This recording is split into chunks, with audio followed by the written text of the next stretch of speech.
Tony, at Pam's, you asked me for my speech that I gave in church at St. Joe's about your mom, and all I had was my note cards.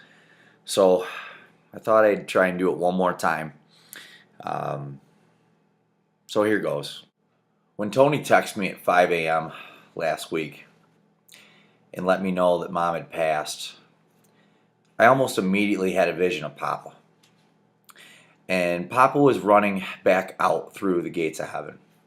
And St. Peter looked at him like, "Where are you going?" And Papa, he pointed at him, that Papa point. And he said, "I'm going to see her first." And St. Peter stepped aside. Death by chocolate.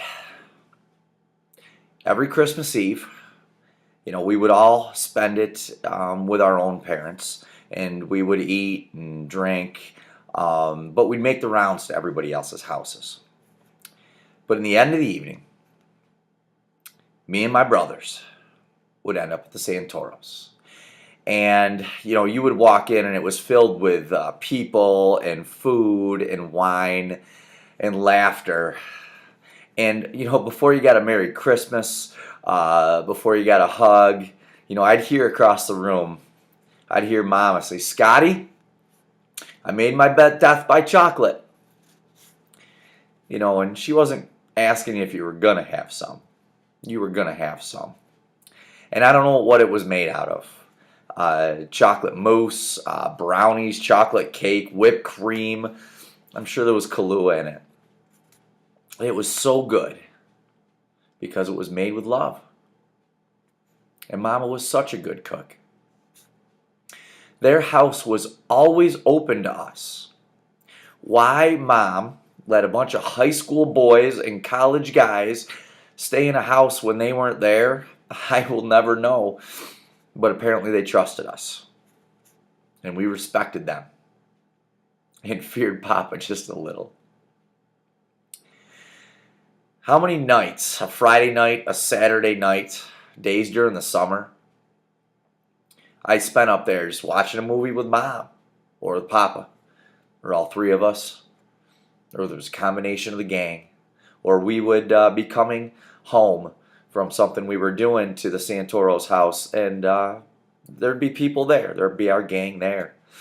We'd watch football games together, and yes, my Dallas Cowboys would lose once again to the Giants.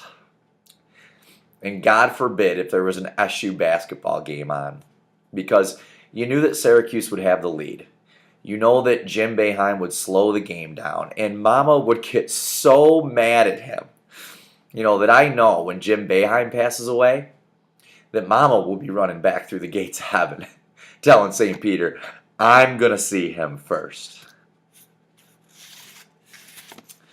Her laughter filled an entire room. I gotta tell you a quick story. I think they knew I was a wuss when I was a kid. And it always seemed like we watched scary movies when we were at the Santoro's house. And this one night in particular, I'm laying on the floor of their family room. And it comes to this real intense moment of the movie. And their cat jumps on my back. I jump up screaming like an elementary school girl. I land on their love seat that has a vibrating pillow. Who has a vibrating pillow? It scares me again. And I look over. Oh, jeez. And Mama has tears rolling down her face. She's laughing so hard. Papa's laughing so hard. We all were. We had so much fun there. I so wanted to emulate what Mama and Papa gave to us kids. It was a place where we wanted to be. We were actually with each other. We weren't on our cell phones. We weren't on our Xboxes or computers.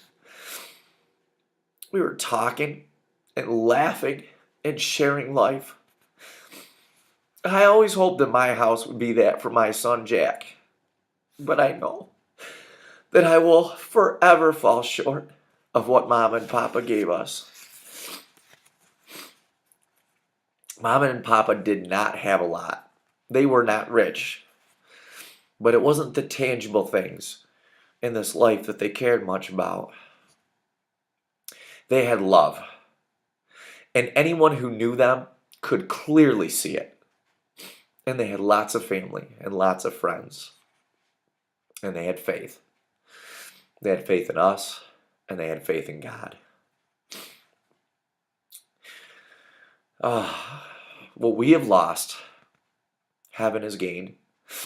And I know that she will continue to watch over her kids, her grandkids, and all of us. It's what she always has done. Mom will be missed, but her laughter and her love will remain in our hearts forever. I love you, Mom. I love you.